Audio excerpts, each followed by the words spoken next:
Bonjour à tous, prenons un moment pour lire et méditer la suite du volume 6 du Livre du Ciel de Luisa Piccarreta. Au nom du Père qui me crée, du Fils qui me sauve et du Saint-Esprit qui me sanctifie. Amen. Jésus, une fois de plus, nous nous immergeons en toi, dans ta divine volonté, nous nous unissons à toi, nous nous identifions à toi, nous nous consumons en toi, nous fusionnons nos volontés dans la tienne, nous nous abandonnons entre tes bras à la manière de tout petit, et comme tous les jours nous te serrons contre nos cœurs et nous voulons te dire que nous t'aimons, nous voulons tout Jésus t'adorer, te louer, te bénir, te glorifier, t'honorer, te remercier, t'embrasser, te serrer, nous jeter à tes pieds, le tout avec ta volonté à toi au nom de toutes les générations humaines, comme si chacun de nous, nous étions les haut-parleurs de toutes les générations. Seigneur, nous entendons faire cela pour te donner toute la gloire, l'amour, l'honneur que tu aurais dû recevoir des âmes si elles n'avaient pas quitté ta divine volonté, si elles s'étaient conformées à tes grâces et étaient devenues toutes saintes. Nous voulons à chaque instant, par chacun de nos mouvements, chacun de nos regards, chacun de nos actes, te donner la gloire également que tu aurais dû recevoir de tes saints dans le ciel si tous leurs actes avaient été accomplis dans la divine volonté sur la terre. Nous voulons te donner également toute la gloire que tu devrais recevoir des âmes qui se trouvent au purgatoire et la gloire que tu aurais dû recevoir des éléments créés si ils avaient été dotés de raison. Donc voilà, tu as l'offrande de nos vies, Seigneur, nous nous donnons à toi, nous venons tout déposer à tes pieds, sers-toi de tout comme fondation pour établir ton royaume en nos cœurs. Sers-toi de chacun de nous, nous voulons être des instruments entre tes mains, Seigneur, voilà, que chaque seconde de nos vies puisse t'amener de la joie, t'amener de la gloire, te ramener des âmes, que nous ne perdions pas notre temps ici-bas. Aussi, Seigneur, marque-nous de ce sceau royal, le sceau de ton divin vouloir. Et remplis-nous à ras-bord de toi, vide tous les réceptacles de chacun de nos cœurs, de tout ce qui résulte de notre volonté propre, et viens nous remplir de toi, Seigneur. Nous ne voulons que toi. Seigneur, viens disposer nos cœurs et nos intelligences pour que nous puissions comprendre aujourd'hui ce que tu veux nous donner. Chaque jour, tu nous donnes des vérités pour nous façonner, pour nous travailler, pour nous pousser au changement, nous pousser à nous unir à toi, alors que cela puisse faire ce travail en nous, vraiment que nous puissions nous laisser façonner par tes adorables mains, Seigneur. Envoie sur chacun de nous ton Esprit Saint. Viens, Esprit Saint, viens par la puissante intercession du cœur immaculé de Marie, ton épouse bien-aimée.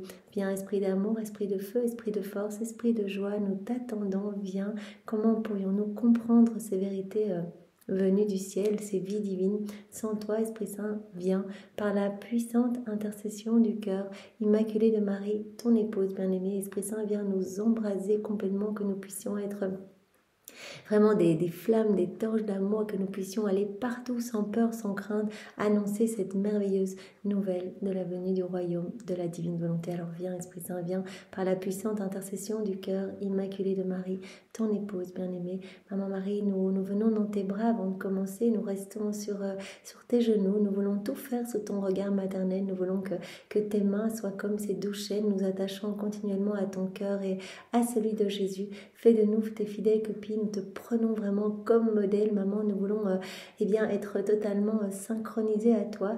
Nous voulons entrelacer tous nos actes au tien pour que tout puisse amener de la joie à Jésus. Vraiment, guide-nous, toi qui es la reine du royaume de la divine volonté, guide-nous pour que nous puissions accueillir ce don et être constant dans nos actes pour que vraiment Jésus puisse grandir en nous, parce que acte après acte, c'est cette vie divine qui est alimentée, la vie même de Jésus. C'est Jésus qui prend de plus en plus de place en nous. Alors Marie, toi, nous savons que tu passes ton ciel à intercéder pour que nous puissions continuer nos actes, etc., que nous puissions laisser de plus en plus de place à la divine volonté en nous, qu'elle puisse y être totalement souveraine, opérer et agir librement à partir de chacune de nos humanités. Nous nous remettons à toi, nous te remettons nos cœurs, maman, et nous te demandons de nous donner à chaque instant, à chaque seconde, une petite gorgée de la divine volonté, de donner à nos âmes le baiser de paix de la divine volonté, et de nous aider à grandir dans cette sainteté divine que Jésus veut pour chacun de nous. Donc voilà, sois vraiment présente dans ce moment, Maman Marie, et Jésus, nous te laissons le champ libre. Viens, divine volonté, tout faire en chacun de nous, comme en Jésus, en sa divine humanité. Donc nous avons morcelé à nouveau ce volume 6 en chapitres. De toute façon, nous brossons toutes les vérités, mais cela aide à les intégrer, en tout cas pour ma part, de les voir par thématique, voilà, tout concernant par exemple Jésus qui nous demande d'être obéissant, et puis la pureté d'intention, etc. Donc vraiment, cela aide à comprendre et aussi à voir le fil rouge et à faire des comparaisons aussi avec les autres volumes. Cela vient vraiment enraciner ces vérités en nous. Alors Seigneur, merci de nous guider si bien et voilà, nous te laissons le champ libre. Donc nous avons vu au chapitre 1, Jésus qui nous dit « Reprends ta place d'enfant de Dieu ». Il nous a donné les caractéristiques des enfants de Dieu et puis il nous a demandé de devenir complètement amour, de devenir comme lui. C'est lui l'amour agapé et il veut qu'on soit pur amour, il veut qu'on soit d'autres lui sur la terre. Il nous a demandé aussi de nous nourrir toujours de la lumière de la foi et d'espérer toujours, parce que plus on va espérer, plus il va y avoir de vie divine en nous. Il nous a demandé d'accueillir la lumière de la grâce. Il a dit la grâce est une partie de moi, donc accueille ma lumière et je vais pouvoir te travailler, te spiritualiser, te transformer, faire mourir en toi tout ce qui ne m'appartient pas. Donc correspond à la lumière de ma grâce. On l'avait vu dans les autres volumes, Jésus qui disait mais en fait je suis poussé à châtier les hommes parce qu'ils n'accueillent pas cette lumière, ils ne veulent pas se laisser transformer, ils n'accueillent pas mes dons, ils n'accueillent pas mes bénédictions, ils ne veulent pas de cela. Donc combien cela me blesse, c'est comme si les hommes s'arrachaient les yeux pour pas voir la lumière du soleil. Le soleil serait, s'il était doté de raison, eh bien, serait totalement déshonoré. Jésus dit, nous c'est la même chose en fait. La Trinité, on est totalement blessé parce que les hommes font n'importe quoi et ne veulent pas accueillir cette lumière. Et donc on est poussé à exercer la justice divine pour essayer de les ramener à nous. Alors Jésus nous avait demandé encore et toujours d'être obéissant à sa divine volonté parce que le mérite de l'homme ne vient pas de ce qu'il fait, ne vient pas de ses œuvres, mais uniquement de son obéissance à la sainte volonté. Alors Jésus nous avait appelé à nouveau à être très attentifs à sa présence partout. La divine volonté régit tout. Elle se trouve bien sûr en nous, mais bien souvent quand nous agissons dans nos volontés propres, elle est étouffée. Enfin, Jésus est sur la croix en nous, il est dans le râle de l'agonie en nous. Mais la divine volonté régit tout, donc tout nous sert un petit peu de leçon de la divine volonté. On peut voir vraiment l'amour de Dieu manifesté à travers chaque élément créé. Donc Jésus nous a appelés à cette attention, donc non seulement à sa présence partout, beauté de la création, son amour et sa puissance vraiment exaltée à travers chaque élément créé, mais également il nous a appelés à être attentifs à ne pas l'offenser, à essayer de ne pas entretenir les faiblesses en nous, ne pas les nourrir, ne pas nourrir de mauvais comportements directement. Si on sent le trouble, si on sent l'impatience, et bien qu'on revienne vite dans ses bras. Seigneur, désolé, là je me suis de nouveau égarée, je reviens à toi et je sais que dans tes bras il y aura plus d'attaque possible des démons, plus de retour sur moi parce que je vais te laisser faire en moi et toi tu vas me sanctifier, tu vas me purifier. Quand on fait un acte dans la divine volonté, on reçoit directement tous les sacrements, tous les effets des sacrements, voilà, l'absolution, l'effusion de l'Esprit Saint, on reçoit tout en fait. Vraiment, à chaque fois, chaque acte est une vie divine, c'est comme une hostie en fait. Jésus prononce les paroles de la consécration sur notre âme et il crée des choses sublimes en nous. Alors Jésus nous a demandé à nouveau d'être humble en fait, et l'humilité va de pair avec la connaissance de soi. C'est pas se rabaisser, etc. Mais c'est vraiment dire Seigneur, en fait, sans toi je peux rien. Voilà, c'est voir que sans Dieu on peut pas faire un pas. C'est lui qui nous donne le mouvement, l'être, qui nous donne tout en fait, qui nous donne la vie, notre souffle, qui nous donne l'air autour de nous, qui nous donne notre nourriture, en fait qui donne tout. Si on buvait un verre d'eau et qu'il n'y avait pas la divine volonté dans cette eau, bien l'eau ne nous abreuverait jamais. Si on mangeait, cela ne nous rassasierait jamais s'il n'y avait pas la divine volonté, ou le feu ne nous réchaufferait jamais s'il n'y avait pas la divine volonté vraiment opérante dans tous ces éléments créés. Donc voilà, soyons humbles, reconnaissons que nous sommes des petites créatures Mais vraiment, voyons la grandeur de Dieu. En fait, c'est vraiment ça l'humilité. Je ne suis rien, tu es tout, et je t'offre mon rien, je plonge le rien dans le tout que tu es, et je te laisse agir en moi. Comme Louisa le disait, sans toi, ça va pas du tout, je suis une petite goutte noire, mais avec toi, Seigneur, je peux être tout. Dans la divine volonté, comme on l'a vu hier, l'âme, elle est absolument tout, elle est propriétaire de tout, elle est la propriétaire de la source de tous les biens, de tous les bienfaits. En fait, elle est unie à Jésus, et donc elle devient propriétaire aussi de toutes les choses du ciel, de toutes les œuvres divines, etc. Voilà. Alors, Jésus nous avait dit, voilà, l'humilité, c'est vraiment comme une fleur sans épines. Je peux façonner l'âme humble à ma guise. Jésus nous avait demandé d'être persévérant dans le bien. C'est bien sûr quelque chose qu'il va nous donner. On doit faire nos petits efforts, faire nos actes, mais au plus on va faire ces actes, au plus cela va nous être facile de le faire, parce que Jésus va grandir en nous et va nous donner son immuabilité.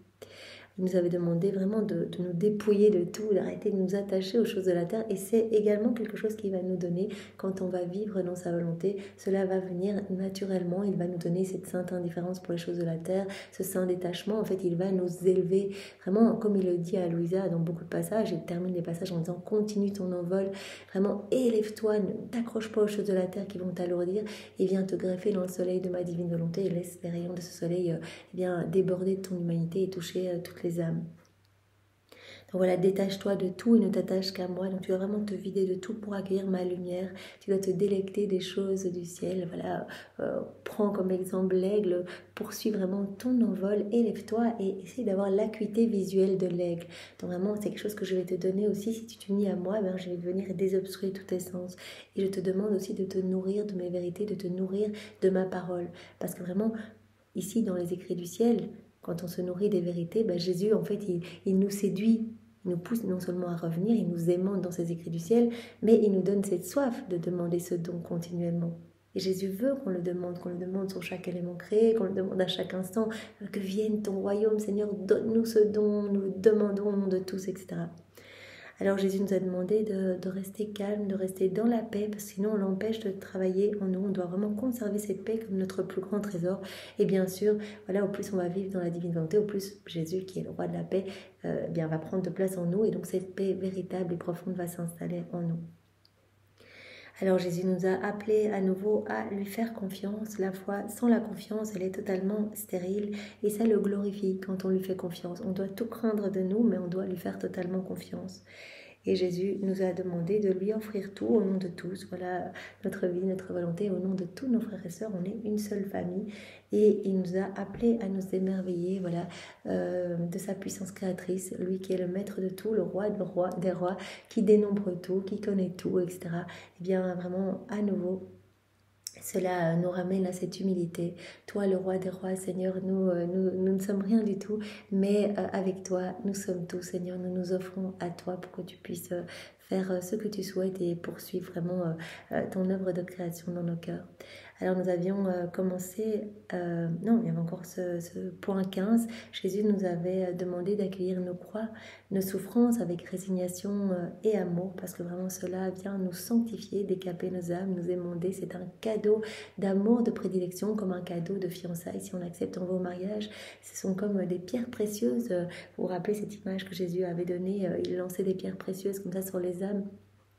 C'était des croix en fait. Et si les âmes accueillaient ces pierres précieuses, et bien en fait la Trinité était profondément glorifiée et l'âme était embellie. Mais si l'âme n'en voulait pas, et bien elle rejetait ces pierres précieuses et donc la Trinité était super triste et l'âme en restait toute enténébrée. Donc vraiment les croix sont des cadeaux. Vraiment, cela va nous permettre de coller à Jésus à la croix, de l'apaiser aussi. Voilà, les souffrances vécues en union avec Jésus vont porter énormément de fruits, vont être très fécondes puisqu'elles vont porter les fruits des souffrances rédemptrices de Jésus. Et donc Jésus avait vraiment dit, ça va provoquer la résurrection dans ton âme et ça va détruire dans ton âme le royaume du monde, le royaume de la chair, le royaume de Satan. Et au contraire, 3 merveilleux royaumes vont s'y établir dans ton cœur, le royaume spirituel, le royaume divin, le royaume éternel. Donc tu dois vraiment te laisser dominer par la croix qui va te rendre complètement lumière, en fait, comme un fer quand il est battu, il devient magnifique. Enfin, voilà, il crée des étincelles, il devient tout propre, tout lumineux, comme un miroir. Et bien notre âme va également être purifié par les croix. Jésus avait même dit accueille la mortification, ça va être vraiment comme une bombe dans ton âme qui va faire exploser tous ces palais de vices pour au contraire y placer des palais de vertu. Donc la croix, elle va vraiment être cette semence des vertus dans notre âme. Donc on doit accueillir la croix. Bon, c'est vrai qu'extérieurement on n'en veut pas, hein. La croix, on voit comme c'est comme un petit fruit épineux, on n'en veut pas, mais Jésus dit je suis dans toutes les souffrances, donc prends le temps d'enlever cette petite peau épineuse et tu me trouveras en fait dans tes souffrances. La croix, elle m'incarne dans l'âme et elle incarne une vraie incarnation. Jésus ne parle pas d'une union, mais une incarnation. Elle incarne l'âme en Dieu. Et Dieu en l'âme en fait. L'âme devient souffrance et Jésus dit je suis dans toutes les souffrances. Voilà, donc on avait vu différents points comme ça sur la croix, mais c'est tellement beau, elle rend l'âme lumineuse. La croix précède toujours la gloire. On avait vu avec Maman Marie, voilà tous ces glaives dans son cœur, c'est cette glaive dans son cœur qui était devenue comme des soleils en forme de croix dans son cœur, donc vraiment des soleils qui dardaient continuellement, dont les rayons dardaient la Trinité, qui glorifiaient la Trinité, et étaient devenus comme des canaux en fait attirant des grâces que Maman Marie distribuait sur tout le ciel et sur toutes les âmes pèlerines ici-bas. Et alors Jésus nous avait dit aussi, la croix c'est le pain de la béatitude éternelle. Enfin, tant de passages en fait que nous lisons maintenant depuis le volume 1 où Jésus nous parle de l'importance d'accepter nos croix et cela va continuer tout au long des 36 volumes. Enfin, la beauté vraiment de la croix en fait qui peut totalement nous sanctifier. Donc voilà, on doit en arriver à remercier en fait. Et comme on l'a vu hier, l'âme qui vit dans la divine volonté, elle voit tout comme venant des mains de Dieu. Et donc elle voit la divine volonté à l'œuvre en fait partout. Et donc elle accueille, elle remercie. Voilà une situation difficile. Seigneur, tu veux cela pour quelque chose. Et je sais que toi, tu en tireras un grand bien pour ta gloire. Voilà, peut-être que là, je suis trop orgueilleuse, trop centrée sur moi, trop ci, trop ça. Eh bien toi, tu vas vouloir réordonner mon âme par ces croix. Donc tu vas permettre des croix dans ma vie pour que je m'attache moins aux choses de la terre ou que je m'attache moins à mes affections autour de moi, amicales, ou que je m'attache moins à moi-même. Voilà, que je puisse te trouver toi complètement. Donc vraiment la croix est vraiment un cadeau qui rend l'âme très belle et qui porte beaucoup de fruits.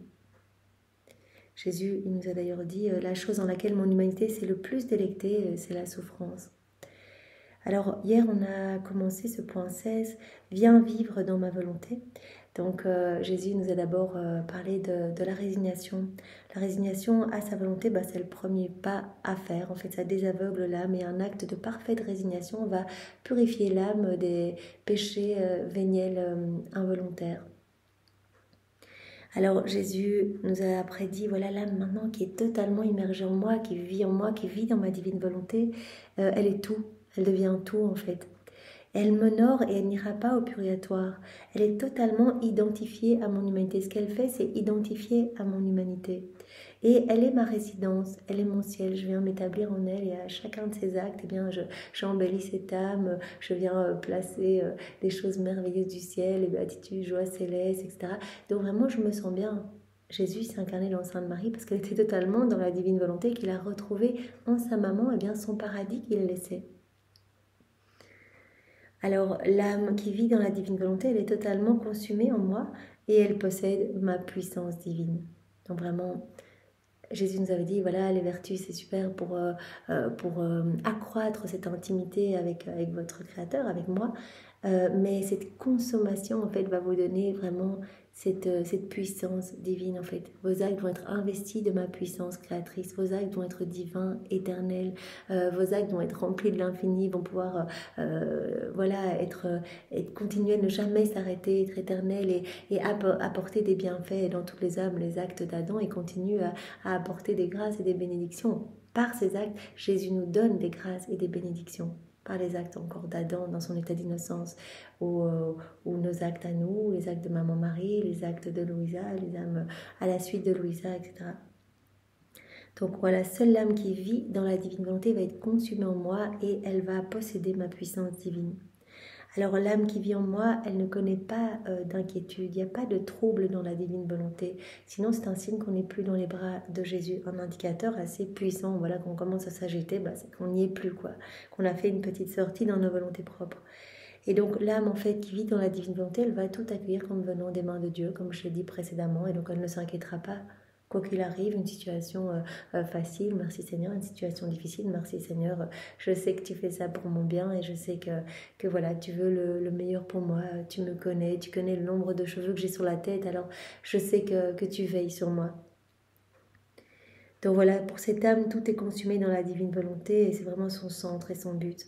L'âme qui vit dans la divine volonté, nous a dit aussi Jésus hier, elle reconnaît ma souveraineté et elle me laisse dominer son âme. Donc Jésus qui disait, c'est moi le roi des rois, le roi de l'univers. Et l'âme qui vit dans la divine volonté, elle me reconnaît, elle me laisse toute la place.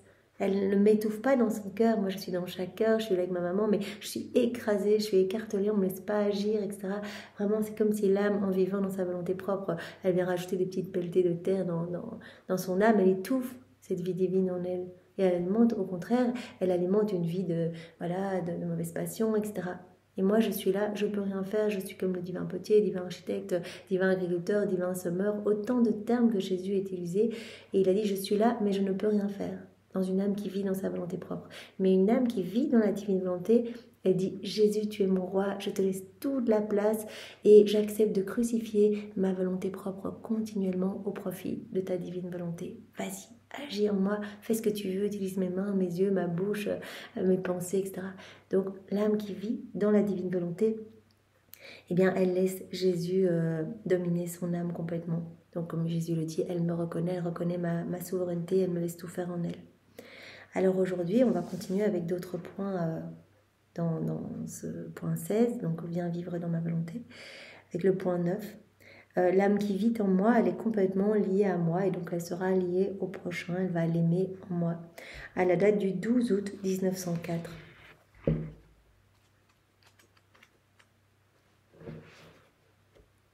Je me donnais beaucoup de peine quand, à l'improviste, je me suis trouvée totalement à l'intérieur de notre Seigneur. De la tête de Jésus sortait un filet lumineux qui descendait dans la mienne et qui me liait totalement à son intérieur. De la tête de Jésus sort un filet de lumière qui descend dans la tête de Louisa et qui la lie complètement à tout l'intérieur de Jésus. Elle est comme liée dans ce filet de lumière. Cela nous rappelle ce qu'on a vu hier. Voilà, du cœur de Jésus sortait, toute l'humanité de Jésus sortait des ruisseaux de lumière qui venaient inonder le corps de Louisa, son âme, etc. Et de Louisa sortaient des ruisseaux de lumière qui venaient inonder l'humanité de Jésus. Donc il y avait vraiment cette identification, en fait, cette union entre Louisa et Jésus. Et donc à nouveau ici, voilà, elle se retrouve totalement à l'intérieur de Jésus et elle voit qu'il y a un filet de lumière qui sort de la tête de Jésus et qui descend dans la sienne et qui la lie complètement à Jésus, à tout l'intérieur de Jésus. Oh, comme j'étais heureuse de me retrouver à l'intérieur de Jésus. Partout où je regardais, je n'apercevais rien d'autre que Jésus seul. L'âme qui vit dans la divine volonté, elle est perdue en Dieu, elle est immergée en Dieu, elle vit en Dieu. Et donc ici, comme Louisa, elle voit tout l'intérieur de Jésus. Je n'apercevais rien d'autre que Jésus seul. C'était mon plus grand bonheur. Jésus, rien que lui et rien d'autre. Oh, comme je me sentais bien. Donc c'est vraiment le néant qui se perd dans le tout et le tout qui vient s'enclore dans le rien, dans le néant. C'est une présence réelle. La Trinité s'installe réellement dans l'âme qui vit dans la divine volonté et cette âme se perd en Dieu. Jésus me dit, courage ma fille, ne vois-tu pas comment le fil de ma volonté te lie entièrement à l'intérieur de moi? Tu es lié à moi complètement. Si une autre volonté voulait te lier, si elle n'était pas sainte, elle ne pourrait pas. Car puisque tu vis, que tu es à l'intérieur de moi, si cette volonté n'était pas sainte, elle ne pourrait entrer. Voilà, tu vis à l'intérieur de moi, donc tu es en sécurité. Il n'y a aucune volonté non sainte qui pourrait te lier parce qu'elle ne pourrait pas rentrer à l'intérieur de moi. Avec le deuxième point, donc Jésus qui nous dit, l'âme qui vit en moi, elle est complètement liée à moi et elle est liée donc au prochain, à la date du 10 octobre 1905.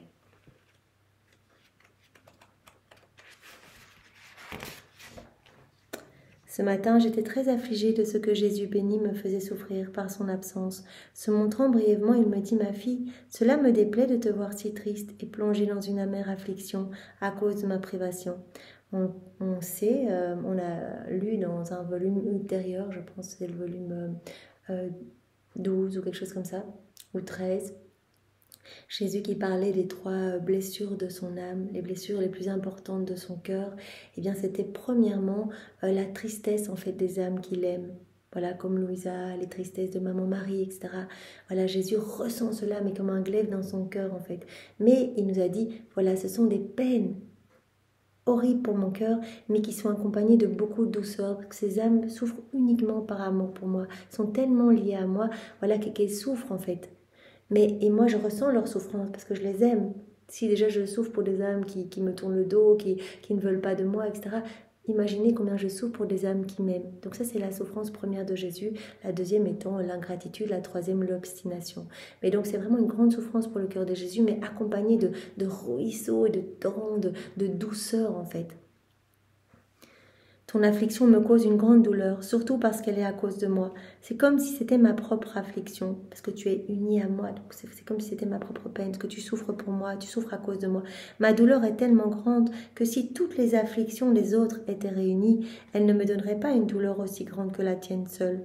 Cela résulte du fait que ton affliction est vécue uniquement à cause de moi, parce que tu m'aimes tellement, tu es tellement proche de moi et tu souffres pour moi à cause de moi, alors cela me fait souffrir avec toi en fait. Montre-moi donc un visage joyeux et fais-moi voir que tu es contente. Après, il me serra fort et ajouta, le signe qu'une âme est parfaitement unie à moi et qu'elle est unie à son prochain. Si une âme est parfaitement unie à moi, elle va être unie à son prochain. C'est-à-dire qu'elle va aimer cet amour en fait. Je vais la remplir de mon amour, je vais la remplir de moi, je vais vivre en elle et cet amour va déborder sur son prochain. Elle va aimer l'autre en moi. Donc cela rejoint le point que nous avons vu au tout début de ce volume 6. Aime ton prochain, mais aime-le en moi. Aime-le parce que ton prochain est mon image, est mon enfant et m'appartient. Le signe que l'âme est parfaitement unie à moi et qu'elle est unie à son prochain. De même qu'aucune note discordante ne doit exister entre ceux qui sont dans le visible, aucune note discordante ne doit exister entre l'âme et le Dieu invisible. Jésus veut de l'amour partout. Il ne veut pas de notes discordantes. Il veut qu'on aime et qu'on aime toutes les personnes autour de nous. Voilà, comme ses enfants par amour pour lui. Donc on doit aimer notre prochain en Dieu. Alors, point 10, l'âme qui vit en moi m'offre son martyre continuel à la date du 13 septembre 1904.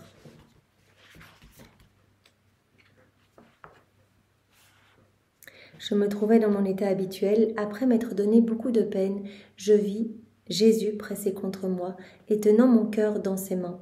Fixant les yeux sur moi, il me dit, ma fille, quand une âme m'a donné sa volonté, elle n'est plus libre de faire ce qui lui plaît, autrement ce ne serait pas un véritable don. Si une âme m'a donné son oui complètement comme Louisa, qui a donné son oui et elle l'a donné dans la divine volonté. Jésus a dit, mais si tu voulais changer d'avis, en fait ce serait comme bouger un point éternel, puisque tu m'as donné ton oui, ton oui il est éternel, tu me l'as donné dans la divine volonté. Quand une âme m'a donné sa volonté, elle n'est plus libre de faire ce qui lui plaît, autrement ce ne serait pas un véritable don. S'il est véritable, ce don exige que l'on garde sa volonté continuellement sacrifiée à celui à qui on l'a donné. Jésus dit, si vous vous offrez à moi, et que c'est un don vrai, un don véritable, eh bien voilà, vous ne pouvez pas retirer continuellement votre cadeau. Je veux que votre volonté humaine soit continuellement sacrifiée, soit sacrifiée au profit de ma volonté. Cela est un martyre continuel que l'âme offre à Dieu, à chaque instant. Mes yeux qui veulent glisser à droite à gauche, regarder la vitrine des magasins, regarder telle ou telle chose. Non Seigneur, je crucifie ce regard qui ne te glorifiera pas. Au profit de ta divine volonté, je te laisse utiliser mes yeux, je te laisse regarder à travers mes yeux et je te laisse imprimer le sceau de ton amour, de ta compassion sur chacun de mes regards, que tout puisse te glorifier. Seigneur, j'ai envie de parler, de rentrer dans ces conversations et des conversations futiles qui ne vont pas te glorifier. Non Seigneur, voilà, je te laisse ma bouche, tu peux diriger toutes mes paroles, je crucifie ma volonté propre au profit de ta divine volonté. J'ai envie de gérer cette situation qui est difficile, où j'ai envie de répondre à ces personnes qui me jugent, qui me calomnient, j'ai envie de me justifier. Non Seigneur, toi tu restes en silence dans les calomnies, dans les humiliations, dans ton couronnement d'épines et tout au long de ta passion. Eh bien je te laisse vivre en moi, je te laisse toute la place Seigneur, prends le lead de mon cœur, prends le lead de mes émotions, de mes désirs et viens tout faire en moi. Voilà, je ne répondrai pas, je crucifie cette envie que j'ai de répondre au profit de ta divine volonté et je te laisse être dans l'amour et faire déborder ton amour de mon humanité. Voilà, c'est un martyr continuel que l'âme offre à Dieu. Que dirais-tu d'un martyr qui aujourd'hui s'offre pour souffrir n'importe quoi et demain se retire? Donc à nouveau, Jésus nous dit, mais c'est important la constance. Tu me donnes ton oui, mais que ce soit pas oui, je me donne complètement à toi, et puis le lendemain, je pense plus à toi, et je replonge allègrement dans ma volonté propre. Tu dirais qu'il n'y a pas une véritable disposition au martyr, et qu'un jour ou l'autre, il reniera sa foi. Aussi je dis à l'âme, qui ne me laisse pas faire ce que je veux de sa volonté, qui me donne sa volonté à un moment, et la retire à un autre. Fille, tu n'es pas disposée à être martyr pour moi, parce que le véritable martyr demande la continuité. Donc, Jésus veut agir en nous continuellement. C'est sa vie qui grandit en nous. Il n'est pas en train de faire des œuvres en nous, c'est sa vie qui grandit en nous. Donc, il veut cette continuité, ce martyr continuel. Et c'est beau ce terme de martyr, parce que Jésus dit qu'à chaque acte que l'on fait, on lui offre tout, en fait. Il y a les martyrs rouges, les martyrs de sang. Il dit c'est un martyr blanc, mais c'est magnifique en fait. Cela me glorifie parfaitement. Vous me donnez tout, il y a tout dans votre acte. Donc nous, on a l'impression qu'on est là, notre petite vaisselle dans la divine volonté. Et Jésus dit mais ça, c'est un martyr magnifique. Vous crucifiez votre volonté propre et vous me donnez tout. Vous me donnez toute la gloire que tous les hommes auraient dû me donner. Vous me donnez tout l'amour que tous auraient dû me donner. Vous compensez, vous réparez, vous apaisez ma justice divine, etc. Vous me donnez tout votre être, et donc je vous donne tout ce que je suis, ma volonté, absolument tout. Fille, tu n'es pas disposée à être martyr pour moi. Si on change tout ton avis, qu'un jour on dit, mais oui Jésus, je te donne tout, le lendemain je ne veux pas. Eh bien Jésus nous dirait alors, tu n'es pas disposée à être martyr pour moi, parce que le véritable martyr demande la continuité. Tu peux te dire résigné, mais non martyr. Un jour ou l'autre, tu pourrais finir par te retirer de moi en considérant toute chose comme un jeu d'enfant. En plus, Jésus va nous donner toutes les grâces quand on commence à faire des pas dans sa direction, puisque c'est le cadeau qu'il veut donner à tous. Vous imaginez la joie qu'il a quand il voit une âme qui essaye de faire ses actes, etc. Mais on va recevoir des torrents de bénédictions. Jésus nous a dit, le ciel s'ouvre au-dessus de l'âme qui vit dans la divine volonté. Donc, on doit juste faire notre petit effort de dire oui le matin et de dire oui pendant la journée en faisant nos actes. Et Jésus va pallier à toutes nos faiblesses, etc. Et il nous donnera vraiment cette grâce de continuer, cette persévérance. Sois attentive, laisse-moi la pleine liberté d'agir avec toi selon la façon qui me plaît le plus. Oui Seigneur, vraiment nous voulons être attentifs à te laisser toute la place à chaque instant. Alors, point 11, l'âme qui vit en moi me nourrit et elle répond à mon amour. À la date du 17 novembre 1904.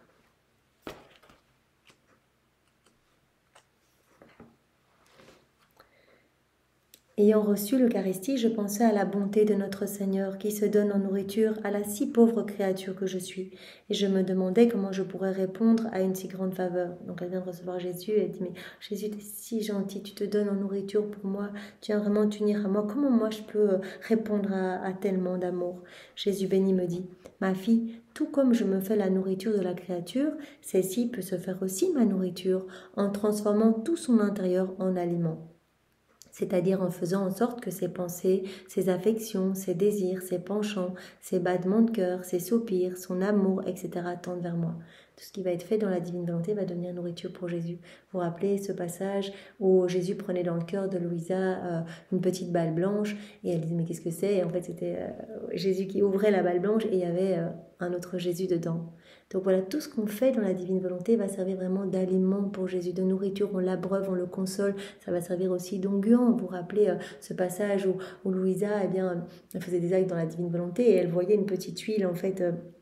une petite huile sortir de son cœur, de sa poitrine, et elle pouvait la mettre sur les plaies de Jésus. Parce qu'elle disait, mais j'ai rien à t'offrir, Jésus, comment je vais faire pour soigner tes plaies? Et en fait, elle s'est rendue compte que tout ce qu'elle avait fait dans la divine volonté avait constitué cette petite huile pour consoler, pour apaiser Jésus, pour le rafraîchir. Donc voilà, l'âme peut se faire nourriture pour moi par chacun de ses actes. Si tout tend vers moi en fait, ses affections, ses désirs, ses penchants, ses battements de cœur, ses soupirs, son amour. Et donc, on devient nourriture pour Jésus. C'est vraiment beau. Et on peut aussi offrir nos tentations comme dans les premiers volumes, nos difficultés à prier, sécheresse spirituelle, etc. Jésus avait dit, offre-moi tout, tes souffrances, tout, vis tout uni à moi. Et cela formera un pain très nourrissant pour moi. Et voilà, je veux que ton amour soit patient. Voilà, fais tout par amour pour moi, sois dans cette continuité et vraiment cela me nourrira. Voilà. Ainsi, pendant que je me communique à l'âme, que je communique à l'âme le fruit de ma nourriture, qui est de diviniser l'âme et de la transformer en moi. Donc quand l'âme me reçoit en Eucharistie, eh bien voilà, je la divinise, je la transforme en moi. C'est ça en fait que je veux faire d'elle. Je peux me nourrir de l'âme, c'est-à-dire de ses pensées, de son amour et de tout le reste. Donc, bien sûr, cela va beaucoup plus loin. Donc quand on reçoit Jésus, évidemment, on répond à son amour en se faisant nourriture pour lui, on l'accueille et on dit Jésus, c'est toi-même qui te reçois. On met le cœur de Maman Marie à la place de notre cœur pour lui faire un cortège d'amour et on vient réparer pour toutes les communions, etc. Donc c'est vraiment magnifique. On vient vraiment le consoler, en fait, être uni à lui dans toute sa vie eucharistique et on reçoit tout. Quand on s'unit à Jésus, on reçoit tout. Il y a tout dans chaque hostie consacrée. On peut dire Jésus, je vais être consacré avec toi dans les mains de chaque prêtre qui te consacre, etc. Mais voilà, de manière plus générale, on peut être nourriture pour Jésus à chaque instant. Voilà, à chaque instant, Jésus s'unit à nous. C'est comme une hostie, comme on l'a dit, chaque acte est une hostie. Et nous, on se fait nourriture pour Jésus. Voilà. Ainsi, pendant que je communique à l'âme le fruit de ma nourriture, qui est de diviniser l'âme et de la transformer en moi, je peux me nourrir de l'âme, c'est-à-dire je peux me nourrir de ses pensées, de son amour et de tout le reste. Et l'âme peut me dire, comme tu es arrivé à te faire ma nourriture et à tout me donner, moi aussi je me suis fait ta nourriture. Il ne me reste rien d'autre à te donner parce que tout ce que je suis t'appartient. On se fait une nourriture pour Jésus, on lui donne tout. Tout ce qui constitue notre aide, on le donne à Jésus. Voilà, Seigneur, voilà, je t'appartiens, je te donne tout, je me fais nourriture pour toi, je vis tout dans ta divine volonté, je te laisse, cette souveraineté absolue sur mon être, cette domination absolue sur mon être. À ce moment, j'ai compris l'immense ingratitude des créatures qui, pendant que Jésus manifeste l'excès d'amour de se faire leur nourriture, elles lui refusent sa nourriture et le laissent à Jean. Donc Louisa, elle vient de recevoir Jésus, donc elle dit, mais quelle ingratitude, en fait, toutes ces personnes qui reçoivent Jésus, qui se fait nourriture, qui vient pour les diviniser, pour les spiritualiser, pour s'unir davantage à elle, etc. Et ces âmes qui pensent à autre chose, qui sont toutes absorbées dans leurs demandes personnelles, etc. Et qui ne s'offrent pas à Jésus, qui ne lui disent même pas peut-être un mot d'amour. Quelle ingratitude, ces créatures qui refusent à Jésus cette nourriture et qui le laissent à Jean. Voilà, donc quand on vit dans la divine volonté, on devient vraiment nourriture pour Jésus. Chaque acte devient une nourriture pour Jésus. Chaque mouvement, chaque regard, chaque souffrance, chaque réparation, chaque prière, tout devient en fait prière et nourriture pour Jésus. Tout le glorifie, tout lui amène de l'amour.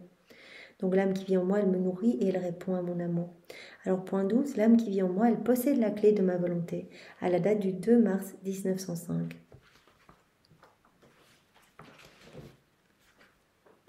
En poursuivant dans mon état habituel, je me suis trouvée hors de mon corps avec une clé dans la main. J'avançais sur une longue route et j'étais parfois distraite. Dès que je pensais à la clé, je la retrouvais dans ma main. J'ai pu voir que cette clé était celle d'un palais dans lequel se trouvait l'enfant Jésus en train de dormir. Je voyais tout cela de loin et je me hâtais fébrilement afin de pouvoir arriver au palais avant qu'il se réveille et se mette à pleurer sans que je sois à ses côtés. Voilà, donc elle est hors de son corps, et elle voit qu'elle est en train de marcher sur un chemin, elle a une clé dans la main, et alors elle voit que cette clé c'est celle d'un palais en fait où se trouve Jésus en train de dormir, et donc elle marche de plus en plus vite parce qu'elle veut être là au moment où Jésus se réveille pour qu'il ne pleure pas. Quand je suis arrivée prête à monter, je me suis retrouvée dans mon corps, je restais inquiète. Par la suite, quand Jésus béni vint, il me dit « Ma fille, la clé que tu trouves toujours dans ta main, c'est quoi? C'est la clé de ma volonté que je t'ai donnée. » C'est la clé de ma volonté que tu as en main. Celui qui tient un objet dans sa main peut en faire ce qu'il veut. Voilà, tu as la clé de ma volonté entre tes mains. Voilà, entre nous, nous sommes tellement unis, il y a une seule vie, une seule volonté, un seul acte, un seul amour. Voilà, on est unis. Donc tu as la clé de ma volonté entre tes mains et tu peux en faire ce que tu veux. Pour cela que les âmes qui vivent dans la divine volonté, elles désarment complètement la Trinité. Parce que tout ce qu'elles demandent, voilà, Dieu entend sa propre prière en fait. Puisque l'âme est tellement unie à la Trinité. Voilà, quand on demande quelque chose dans la divine volonté, tous les éléments créés qui sont régis par la divine volonté vont répéter cette prière, les saints, les anges, les bienheureux qui sont dans la divine volonté, la Vierge Marie, tous répètent cette prière. Ça résonne partout et la Trinité entend sa propre prière. Le Père voit son Fils en train de prier, donc ne peut rien refuser à cette âme. Pour cela que Maman Marie, tout ce qu'elle demande pour nous, Jésus ne peut rien lui refuser. Lors de son passage sur la terre, on l'a vu aux noces de Cana, etc. Marie, tout ce qu'elle faisait, touchait et embrasait le cœur de Dieu. Donc voilà, l'âme qui vit dans la divine volonté détient dans sa main la clé de ma volonté, nous dit Jésus. Celui qui tient un objet dans sa main peut en faire ce qu'il veut. Voilà. Alors, point 13, l'âme qui vit en moi devient lumière et me laisse former mon image en elle. À la date du 14 janvier 1906.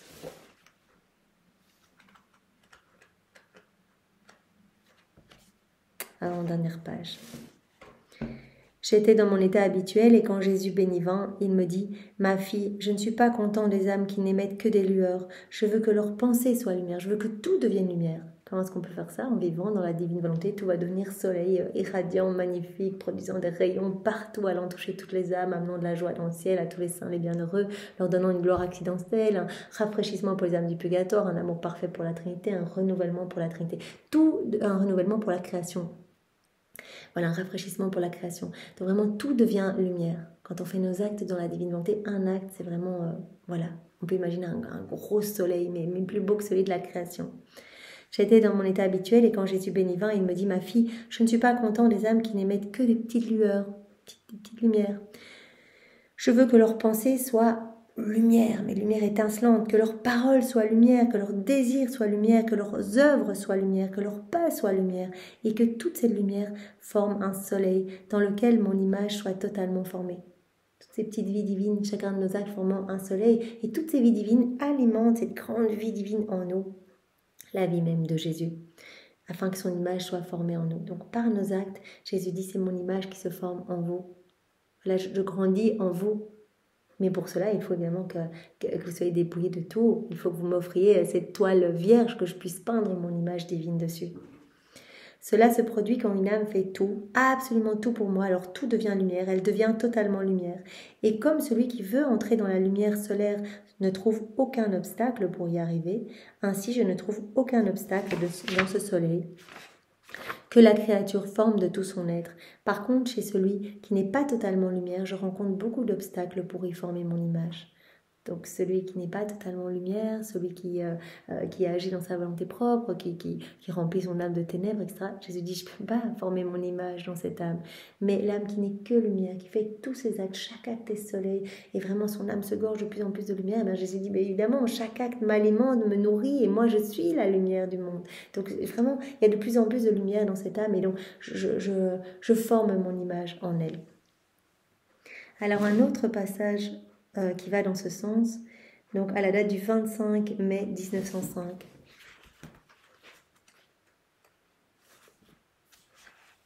Me trouvant dans mon état habituel, je voyais Jésus béni simultanément à l'extérieur et à l'intérieur de moi.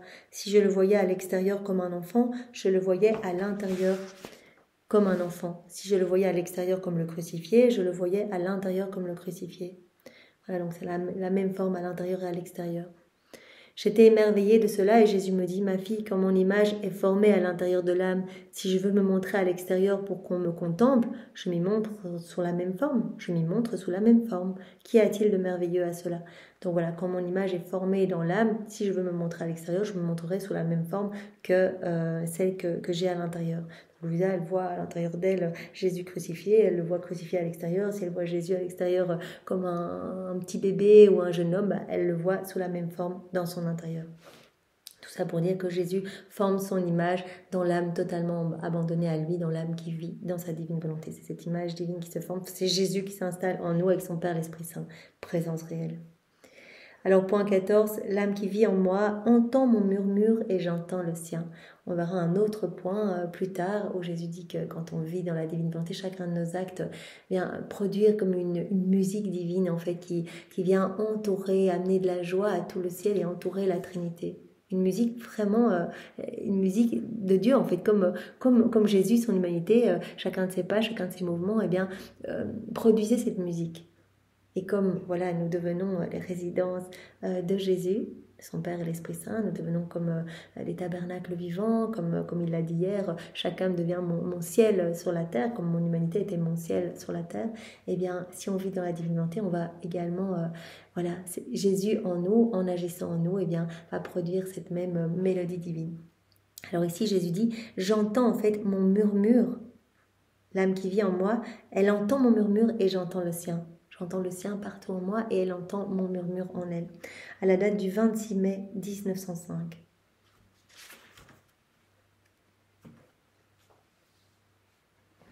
J'étais hors de mon corps avec l'enfant Jésus dans les bras. Je lui ai dit, mon petit chéri, je suis complètement et toujours à toi. De grâce, ne permets pas que coule en moi-même l'ombre de quoi que ce soit qui ne soit pas tien. Il me répondit, ma fille, quand l'âme est totalement à moi, donc immergée en moi, qui vit en moi, qui s'unit à moi dans tous ses actes, j'entends continuellement murmurer son être en moi. Et cette union, en fait, cette identification, j'entends tout son être murmurer en moi. Je sens continuellement couler son murmure dans ma voix. Donc voilà, on parle dans la divine volonté. Jésus utilise notre bouche pour parler. Et Jésus, nous disait en fait, les paroles de cette âme tiennent compagnie à mes paroles. Donc j'entends son murmure dans ma voix. J'entends son murmure dans mon cœur, dans mon esprit, dans mes mains, dans mes pas, dans mon sang. Que ce murmure m'est doux.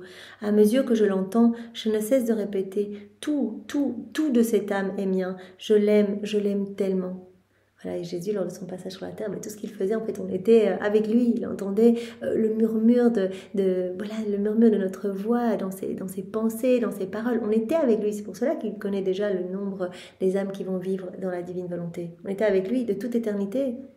Il connaît déjà ce nombre et nos noms sont gravés en lettres de lumière dans le cœur de Maman Marie. C'est trop beau. Donc j'entends continuellement le murmure de ces âmes en moi. J'entends murmurer son être en moi en fait, pour chaque âme qui vit dans la divine volonté. Je sens couler son murmure dans ma voix, dans mon cœur, dans mon esprit, dans mes mains, dans mes pas, jusqu'à dans mon sang. Oh, que ce murmure m'est doux. À mesure que je l'entends, je ne cesse de répéter tout de cette âme est mien. Je l'aime tellement. Donc, Jésus entend ce murmure, mais qui est divin en fait, qui est identique à son murmure à lui. Je scelle en cette âme le murmure de mon amour, de sorte qu'à mesure que j'entends son murmure, cette âme entend le mien dans tout son être. Donc moi, j'entends son murmure dans tout mon être, et elle, je vais sceller mon murmure en elle, donc elle va entendre mon murmure dans tout son être. Ainsi, si l'âme entend couler mon murmure dans tout son être, c'est signe qu'elle est totalement mienne. Voilà, comme Louisa qui vraiment sentait Jésus complètement vivre en elle, elle le sentait réellement, tellement identifiée à Jésus, elle sentait le souffle de Jésus dans son souffle, elle sentait toute cette vie divine, elle la sentait réellement en elle, ce murmure divin dans tout son être. Elle sentait cela, elle sentait quand Jésus était triste, quand Jésus était heureux, etc. Elle sentait sa gorge se nouer, etc. Quand Jésus avait la gorge nouée face aux iniquités des hommes, etc. Ainsi, si l'âme entend couler mon murmure dans tout son être, c'est signe qu'elle est totalement mienne. Ressentir vraiment ce murmure divin, c'est du vie divine en nous. Voilà, cela avance tout doucement. Nous, on n'en est qu'au début, mais petit à petit, Jésus prend de plus en plus de place en nous. On peut déjà voir peut-être notre personnalité changer, parce que Jésus opère de grandes purifications. Il y a tellement de travail que peut-être ça ne se voit pas tout de suite, en tout cas pour ma part. Mais voilà, il enlève, il retire quelque chose de profondément humain pour y placer quelque chose du ciel, acte après acte. Et donc voilà, on acquiert petit à petit le tempérament de Jésus, sa douceur, sa paix, son calme, son immuabilité, etc. Et petit à petit, comme il prend plus de place, on va le ressentir en nous. On va ressentir ces battements de cœur dans notre cœur, en fait, son murmure divin dans notre être. Alors, point 15, l'âme qui vit en moi, elle m'adore à chaque instant. Donc là, Jésus va parler de la véritable adoration. La véritable adoration, c'est pas aller se mettre devant son sacrement et puis être distrait, penser à autre chose, etc. C'est l'union des volontés, en fait. À chaque instant, je cuisine dans ta divine volonté. C'est une adoration la plus parfaite qui soit. Je regarde, je mange, je dors, je me brosse les dents, je prends ma douche, je vais travailler, je conduis, etc. Dans ta divine volonté, c'est l'adoration la plus parfaite qui soit. C'est l'union des volontés. Donc voilà, l'âme qui vit dans la divine volonté, elle m'adore tout le temps, nous dit Jésus. Elle m'adore à chaque instant, à la date du 17 décembre 1903.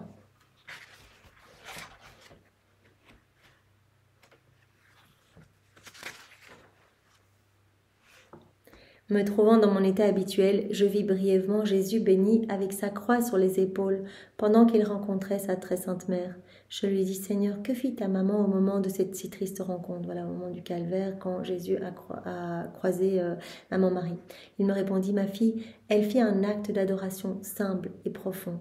Qu'est-ce qu'elle a fait? Elle ne pouvait pas le toucher, les soldats l'en empêchaient, etc. Qu'est-ce qu'elle a fait? On peut d'ailleurs très bien le lire dans cette heure du portement de croix des 24 heures.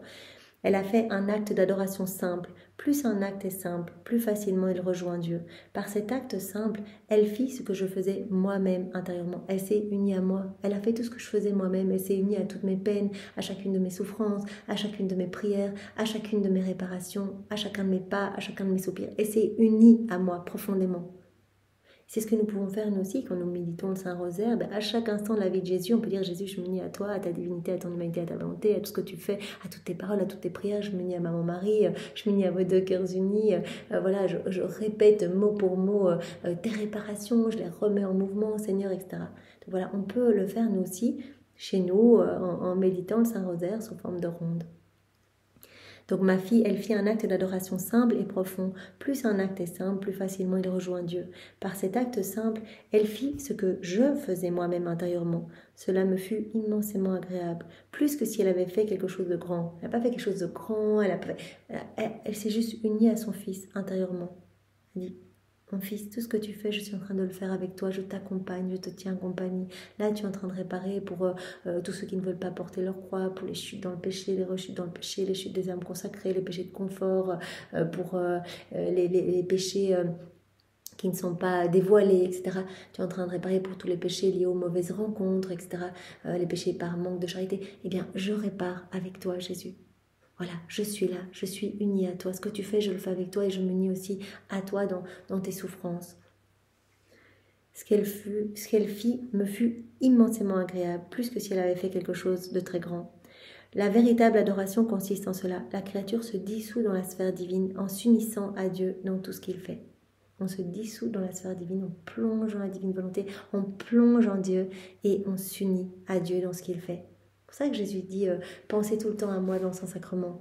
Quand il le disait dans le premier volume à Louisa, viens 33 fois par jour pour honorer les 33 années de ma vie, viens t'unir à moi dans le Saint-Sacrement. C'est un chiffre symbolique évidemment, mais ça veut dire tout le temps, à chaque instant de la journée, viens t'unir à moi. Pourquoi viens t'unir à moi dans ma vie eucharistique? Parce qu'il y a tout dedans. Comme on le sait, il y a sa vie, toute sa passion, sa mort, sa résurrection, il y a tout. Si tu t'unis à moi, je vais pouvoir tout te donner. Voilà, tu t'unis à moi, tu remets en mouvement toutes mes réparations, toutes mes prières. Et donc, il y a des fruits incroyables qui vont être distribués dans toutes les âmes. Donc, la véritable adoration, c'est se dissoudre complètement en Dieu, se dissoudre dans la sphère divine, s'unir à Dieu dans tout ce qu'il fait. Donc, Jésus, quand il dit « venez m'adorer », c'est « venez me tenir compagnie », venez pas juste devant, comme ça, regarder à droite, à gauche. Venez vous unir à moi. Première chose qu'on doit faire si on va adorer Jésus, je m'unis à toi, là je viens te tenir compagnie, je viens près de toi, tout ce que tu es en train de faire là dans le style, je répète tout avec toi. Je reste devant toi et je te tiens compagnie. Pensez-vous qu'adorer par des paroles alors que l'esprit est ailleurs, c'est de la vraie adoration? Dans ce cas, la volonté, elle est loin de moi. On m'adore en exerçant l'une de ses facultés pendant que les autres sont dispersées. Voilà, on m'adore en exerçant une faculté, on va dire des paroles, etc. Mais notre esprit est complètement ailleurs. Il dit, je veux tout, je veux que vous soyez totalement unis à moi. Tout votre être, toute votre volonté, vos désirs, vos émotions, que tout soit uni à moi. Je veux tout pour moi, tout ce que j'ai donné à la créature. L'adoration, c'est l'acte cultuel le plus grand que la créature puisse faire pour moi. On a bien compris que l'union de nos volontés à Jésus, c'est un acte d'adoration parfait. Voilà, je cuisine dans la divine volonté, c'est un acte d'adoration parfait. Je vais faire mes courses dans la divine volonté, c'est un acte d'adoration parfait. Je conduis dans la divine volonté, c'est un acte d'adoration parfait. J'unis ma volonté à celle de Dieu. Voilà, je me dissous, je me consume en Dieu en fait. Et je le laisse faire à travers mon humanité. Donc je m'unis à lui. L'adoration est l'acte cultuel le plus grand que la créature puisse faire pour moi. Il y a encore toute une série de points, mais donc on fera encore une vidéo sur ce point 16, viens vivre dans ma volonté. On va arrêter pour aujourd'hui. Ça, on a le temps vraiment de mastiquer et d'ancrer ces vérités. Merci Seigneur, c'est si beau en fait. Vraiment, tu nous attires. On a tellement envie de ce cadeau. Donne-nous ce don que tu veux faire à chacun. On sait que c'est pas méritoire, donc c'est vraiment très réjouissant pour chacun de nous. Voilà, on t'offre nos misères et toi tu nous donnes ce merveilleux cadeau. On t'offre nos pauvres cœurs et toi tu vas y faire ta demeure.